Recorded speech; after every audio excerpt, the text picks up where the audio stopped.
Students, namaskar, namaste, whatever we can say. Actually, we did our first chapter अधिगम एवं अर्जन learning and acquisition और हमने ये chapter almost पूरा कर लिया था और अब हम स्टार्ट कर रहे हैं इससे रिलेटेड हमारे जो MCQ हैं वो ओके। तो हम ज़्यादा टाइम वेस्ट ना करते हुए स्टार्ट करते हैं फर्स्ट क्वेश्चन से। Actually students there is some problem like मेरे पास ज़्यादा सोर्स नहीं है, तो मुझे लगता है कि हम ऐसे भी प्रिपरेशन कर सकते हैं, ठीक है। और मैं सिर्फ वीडियो इसलिए बनाती हूँ ताकि मैं दी बेस्ट कर सकूँ, क्योंकि मेरी जो साइकोलॉजी है, मेरा जो पर्सपेक्टिव है वो ये है कि जब मैं दूसरों को टीच करती हूँ तो मैं ज़्यादा अच्छे से अपने माइंड को मैसेज दे पाती हूँ या मेरी जो लर्निंग पावर है उस टाइम ज़्यादा स्ट्रॉन्ग फील करती है। Okay, then our first question is सीखना किसी स्थिति के प्रति डैश को दर्शाता है। तो सीखना जो है उसके लिए ऑप्शन नंबर आपका रहेगा 2 कि सक्रिय प्रतिक्रिया जो है उसमें हमारा जो है सीखना जो है वो किसी स्थिति के प्रति सक्रिय प्रतिक्रिया को दर्शाता है। Okay, and second one is second question है बच्चों हमारे पास, अधिगम के संदर्भ में कौन सा कथन सही नहीं है। तो ऐसे जब क्वेश्चन आते हैं कि सही नहीं है तो आपको बखूबी ध्यान रखना है, जब आप अपना आंसर टिक कर रहे हैं तो उसमें आप ध्यान रखें कि आपको नेगेटिव में आंसर देना है, नॉट पॉजिटिव। और एक चीज़ और मैं आप लोगों से शेयर करना चाहूँगी, जैसे कि हम जब पेपर करते हैं तो लाइक अगर हमने सबसे पहले हिंदी के जो क्वेश्चन है उनको कवर किया है और हमने सबके आंसर कर लिए हैं, तो बच्चों आप विश्वास नहीं करोगे, ज़्यादातर जब आपके आंसर होते हैं, अगर आपने पढ़ा है तो आपके ज़्यादातर आंसर जो है वो उस टाइम ठीक हो चुके होते हैं। तो आप किसी भी तरह उनमें चेंज ना करते हुए आप उन्हीं को ही मतलब जो आपने फर्स्ट टाइम में आपको जो आंसर लग रहा है आप उन्हीं को ही अपने आंसर की में आंसर जो आपकी वो कॉपी होती है उसमें फिल करने की कोशिश करें, चेंज करने की कोशिश ना करें। उसमें आपका जो है बहुत भयंकर वाला लॉस हो सकता है, इसलिए आप उसमें चेंज ना करें, ठीक है। क्योंकि जब हम फर्स्ट टाइम किसी चीज़ को देखते हैं, सुनते हैं, लाइक क्वेश्चन आंसर की अगर मैं बात करूं तो उसमें हमारे जो माइंड है अगर उसने पढ़ा हुआ है तो वो आपको तुरंत आंसर देगा, लेकिन उसके बाद आप जब दोबारा उन क्वेश्चन को रीड करते हो, दोबारा तिबारा चौबारा, मतलब जब जितनी बार भी आप उनको रीड करोगे तो आपका प्रोस्पेक्टिव जो है माइंड का अलग होता जाएगा, ठीक है। तो इसलिए आप कोशिश करें कि आप फर्स्ट टाइम में एक्यूरेट आंसर दे रहे हैं और उसे चेंज ना करें, ठीक है। Then question number second is अधिगम के संदर्भ में कौन सा कथन सही नहीं है। तो यहाँ सिंपल सी बात है, रटना जो है वो NCERT या किसी भी क्लास के लिए जो रटने की प्रक्रिया है उसके लिए हम जो है नेगेटिव मार्किंग रखते हैं, उसके लिए हम कभी भी सहानुभूति प्रकट नहीं करते कि हाँ इस काम को आप रट लो, ठीक है। तो विषय वस्तु को रटकर याद करने में सहायक जो है वो अधिगम के संदर्भ में आंसर जो है वो आपका गलत रहने वाला है, ठीक है। नेगेटिव जो मार्किंग है वो रहेगी इसके लिए। थर्ड क्वेश्चन बच्चों आपके पास है कि भाषाई योग्यता के अंतर्गत आते हैं इनमें से कौन कौन से। नॉर्मल सी बात है, मौखिक, सांकेतिक अभिव्यक्ति और लिखित अभिव्यक्ति, यानी कि हमारा आंसर रहेगा 4, ठीक है। उसके बाद बात आ रही है चोम्स्की के अनुसार भाषा सीखने के क्रम में डैश खोज भी साथ साथ चलती रहती है। तो उसमें आपका आंसर रहेगा 1, वैज्ञानिक खोज जो है वो आपकी साथ साथ चलती रहती है। बात करें हम फिफ्थ क्वेश्चन की, तो उसमें आपके पास है कि आत्मसातीकरण और समायोजन के माध्यम से बच्चा कई रूपरेखाओं का निर्माण करता है। तो इसमें आपका आंसर रहेगा आंसर नंबर रहेगा 3, पियाजे के अनुसार। जैसा कि आप अपना जो है रीड करके भी आए हो, स्टार्टिंग जब हमने हमारे चैप्टर की थी तो उसमें सबसे पहले हमने पियाजे के बारे में जब रीड किया था तो यहाँ आपको देखने को मिला था, यहाँ आप देख सकते हो कि जिसमें बच्चा आत्मसातीकरण और समायोजन के माध्यम से कई रूपरेखाएं बनाता है, ठीक है बात ओके है। उसके बाद बच्चों नेक्स्ट हमारे पास क्वेश्चन आ रहा है, question number 6। Okay, question number 6 है आपके पास, बाल्यावस्था में किसी वस्तु तक पहुंचने, उसे पहचानने, बिना किसी सहारे के खड़े होना आदि किस प्रकार का अधिगम कहलाता है। तो बच्चों आपको पता है कि उसमें बच्चा क्या कर रहा है, अपनी बॉडी से काम कर रहा है, ठीक है। वो खड़ा हो रहा है, बैठ रहा है, सहारा ले रहा है, तो उसमें आपका आंसर रहेगा 2, क्रियात्मक, क्लियर है बात। नेक्स्ट आपके पास क्वेश्चन है विचारात्मक अधिगम की अगर हम बात करें, विचारात्मक अधिगम के अंतर्गत आता है तो यहाँ आपका रहेगा बौद्धिक क्षमता, बिकॉज हमें पता है कि क्रियात्मक कौशल जो हो गया वो तो आपका रह गया कि मतलब बच्चा अपने शरीर से कोई काम कर रहा है, चित्र शब्द इत्यादि के माध्यम से सीखना वो आपका किससे सीख रहा है, माइंड से सीख रहा है, ठीक है, वो देख कर सीख रहा है, विभिन्न परिस्थितियों के साथ सामंजस्य स्थापित करना सीखता है। इसमें बच्चों आपका आंसर जो है वो रहेगा 4, जिसमें वो कह रहा है कि बौद्धिक क्षमताओं का प्रयोग करते हैं। विचारात्मक अधिगम लर्निंग की बात हो रही है यहाँ पर, ठीक है बात। नेक्स्ट आपका क्वेश्चन है बच्चों संकेतों, चित्रों, शब्दों इत्यादि के माध्यम से अधिगम किया जाता है। तो यहाँ पर बात हो रही है किसकी, शाब्दिक अधिगम में किया जाता है। ऐसा किसमें, संकेत चित्र, यानी कि ऊपर जो आपको सेकंड ऑप्शन 7th क्वेश्चन में सेकंड ऑप्शन जो आपको यहाँ दिया हुआ है वो किसका रहेगा बच्चों, शाब्दिक अधिगम में जो है आप उसको एंटर करवाएंगे, ठीक है बात। ओके, नेक्स्ट क्वेश्चन आपके पास है बच्चों, क्वेश्चन नंबर 8 हो गया हमारा 9 जी। क्वेश्चन नंबर 9 में कह रहा है कि पियाजे के अनुसार भाषा अधिगम व अर्जन के संदर्भ में कौन सा कथन सही है। तो बच्चों यहाँ पर आपका रहेगा कि भाषिक क्षमता जन्मजात बिल्कुल नहीं होती। बच्चा एक टाइम में 2 से 3 लैंग्वेज सीख जाता है तो वो अपने पेरेंट्स की और अपने दादा दादी की और या ये कहें कि स्कूल से या आसपास सोसाइटी से जो बच्चे उसके साथ खेल रहे हैं वो उन सबसे अलग अलग लैंग्वेज सीख सकता है। तो जो भाषा है वो कभी भी आपकी क्षमता जो है उसमें जन्मजात नहीं होती है, ऐसा बिल्कुल भी नहीं हो सकता है। परिवेश के साथ अंतःक्रिया से विकसित होती है, समाज के साथ संपर्क का परिणाम है, बाह्य उद्दीपन का परिणाम है।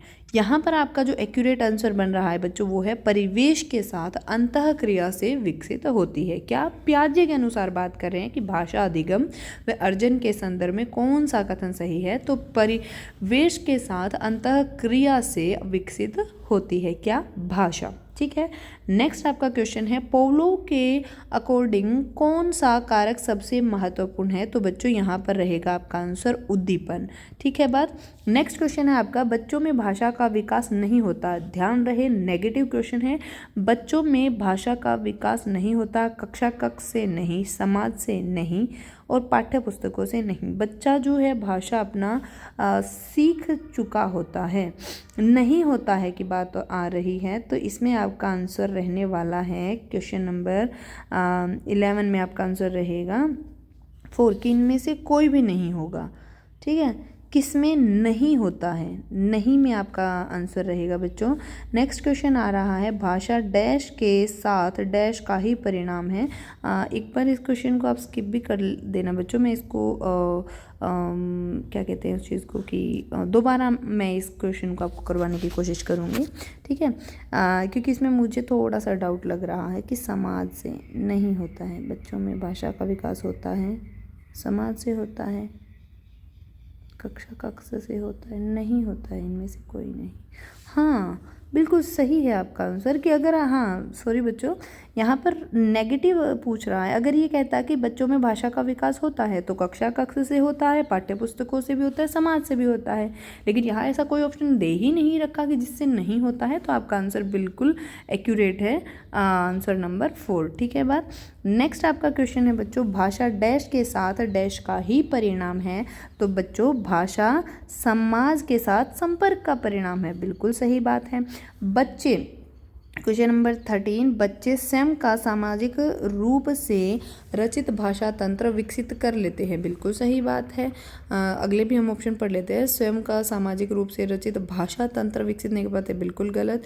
विकसित भाषिक व्यवस्था के साथ विद्यालय नहीं जाते, बिल्कुल गलत। हाँ बच्चों आप देखिए, आपका मतलब आपको अपने माइंड को भी कुछ यूँ सेट करना है कि जो आपको मतलब एक ये कहते हैं ना कि हम हमारे माइंड से हमने जो चीज़ सीख रखी है उससे हम कितने आंसर ठीक दे पाते हैं, वो भी एक पॉइंट रहता है, ठीक है। आप अपनी मैच्योरिटी से कितने आंसर दे पा रहे हैं तो उसके हिसाब से आपका आंसर बन रहा है 13। तो आप उस पॉइंट को भी अपने माइंड में रखेंगे।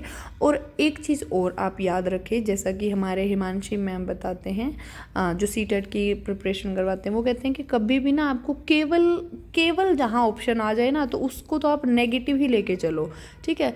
अगर आपसे मतलब कोई भी क्वेश्चन पूछ लिया कि बच्चे कैसे सीखते हैं और उसमें आपको ऑप्शन में दे रखा है कि केवल, पुस्तकों से सीखते हैं, केवल पेरेंट्स से सीखते हैं, केवल समाज से सीखते हैं, तो वहाँ आपका अगर केवल आ रहा है, ओनली वर्ड आपका यूज़ किया जा रहा है बच्चों, तो आप उसको मतलब नेगेटिव पॉइंट पे ले, ठीक है, तो आप उसको एलिमिनेट करने की कोशिश करें, ठीक है।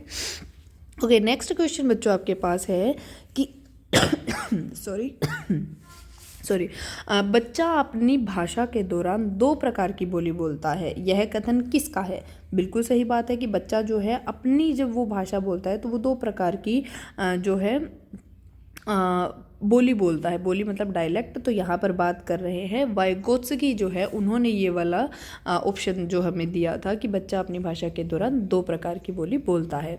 बच्चे में संज्ञानात्मक विकास होता है, बच्चों में संज्ञानात्मक विकास होता है कन्वर्ट ऑपरेशनल द्वारा, पूर्व ऑपरेशनल द्वारा, फॉर्मल ऑपरेशनल। बिल्कुल अगर हम बात करें तो ये बात हमें यहाँ कही भी थी, 3 भागों में बांटकर यहीं कहीं किसी ने बताई भी थी ना बच्चों,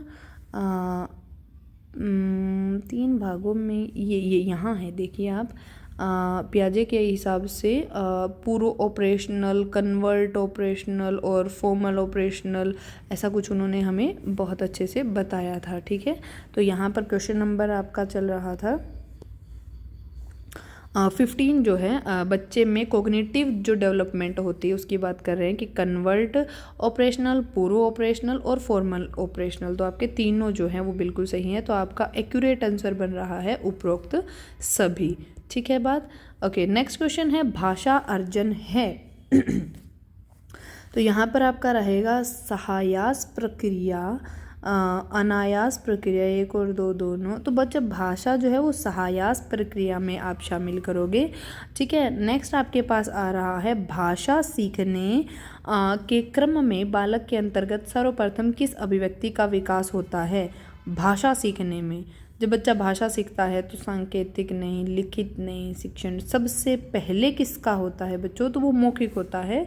सबसे पहले बच्चा जैसे कि उन्होंने हमें ऊपर बताया था, आपने अगर आपको ध्यान हो कि उन्होंने हमें कहा था कि जो बच्चा है वो सबसे पहले कुछ शब्द बोलना सीखता है, जैसा कि उन्होंने यहाँ बताया था। यहाँ देखिए कि अ, ई, ए इत्यादि, त, म, न, क, ये सबसे पहले वो उच्चारित करता है, यानी कि आपका आंसर रहेगा मौखिक, ठीक है बात। नेक्स्ट आपके पास क्वेश्चन आएगा बच्चों, क्वेश्चन नंबर 18, जिसमें वो कह रहा है भाषा अर्जन में विद्यार्थी नहीं करता है। भाषा अर्जन में विद्यार्थी क्या नहीं करता है? व्याकरण के, हाँ बिल्कुल, अभ्यास करता है, शब्दों की पुनरावृत्ति भी करता है, अनुकरण भी करता है। व्याकरण के नियमों का निर्माण भाषा अर्जन में कभी भी नहीं किया जाता। जैसे कि आप सुनते भी होंगे इंग्लिश और हिंदी लैंग्वेज के लिए, खासकर इंग्लिश लैंग्वेज जब सीखने की बात आती है तो उसमें हमें ये कहा जाता है कि आप ग्रामर पे फोकस मत करो, आप सिर्फ बोलना सीखो, आप सिर्फ जो है प्रैक्टिस करो और न्यू वर्ड्स, वोकैबुलरी, आप उस चीज़ को सीखो, ग्रामर पे फोकस मत करो, वो तो अपने आप आ जाएगी। और ये रियलिटी है, जब आप बोलना सीखते हैं ना किसी भी भाषा की, अगर हम बात करें तो आप ग्रामर पे फोकस मत कीजिए, क्योंकि उस टाइम अगर आप ग्रामर पे फोकस करते हो तो आप रूल के अंदर ही फंस के रह जाते हो और आपका इंटरेस्ट जो है वो पूर्ण रूप से ख़त्म होने के चांस 50% जो है वो बढ़ जाते हैं। इसलिए आप उस पर फोकस ना करके, मिनटू से ग्रामर पे फोकस ना करके, आपको क्या करना है, उस चीज़ की प्रैक्टिस करनी है। लिख के देखो, बोलो, मतलब सबसे पहले क्या है, आप सुनो, बोलो, न्यूज़पेपर रीड करो। और ये रियलिटी है, आप किसी भी उम्र में, आप किसी भी उम्र में कोई भी भाषा सीख सकते हैं, ठीक है। लेकिन शर्त क्या रहेगी, आपकी कंडीशन यही है कि आप उसको पूरा टाइम दें, ठीक है बात। नेक्स्ट आपका क्वेश्चन था बच्चों क्वेश्चन नंबर 19, इसका हमने आंसर कर लिया था 18 का, कि वो व्याकरण के नियमों का निर्माण करता है, ठीक है। मतलब निर्माण करना जरूरी नहीं है। भाषा अर्जन को प्रभावित करता है, तो भाषा अर्जन को प्रभावित करता है, दैनिक जीवन अनुभव बिल्कुल करता है, ठीक है, समाज के साथ संपर्क बिल्कुल करता है, और इच्छा शक्ति, जैसा कि मैं आपको बता रही थी अभी, ठीक है। तो आपका ऑप्शन रहेगा उपरोक्त सभी, ठीक है बात। नेक्स्ट आपके पास क्वेश्चन है बच्चों, भाषा का अस्तित्व एवं विकास समाज के बाहर नहीं हो सकता, ये किसने कहा है? तो यहाँ पर आपका रहेगा, जो हमारे सिलेबस में, मतलब अभी हमने ऊपर तो रीड ही नहीं किया इनके बारे में शायद, तो ओरोरिन ने ऐसा बोला है कि भाषा का जो अस्तित्व है एवं विकास जो है वो समाज के बाहर नहीं हो सकता। ठीक है बात। नेक्स्ट आपके पास क्वेश्चन आ रहा है बच्चों कि 50,000 शब्द बालक की आयु में, हाँ ये हमने ऊपर बच्चों रीड किया था कि 50,000 शब्द वो सीख लेता है 9 से 11 वर्ष की आयु में। ठीक है, तो 9 से 11 वर्ष की आयु में बच्चा जो है 50,000 शब्द सीख लेता है। तो आज के लिए इतना ही, बाकी 20 क्वेश्चन हम बाद में करेंगे। Okay, thank you.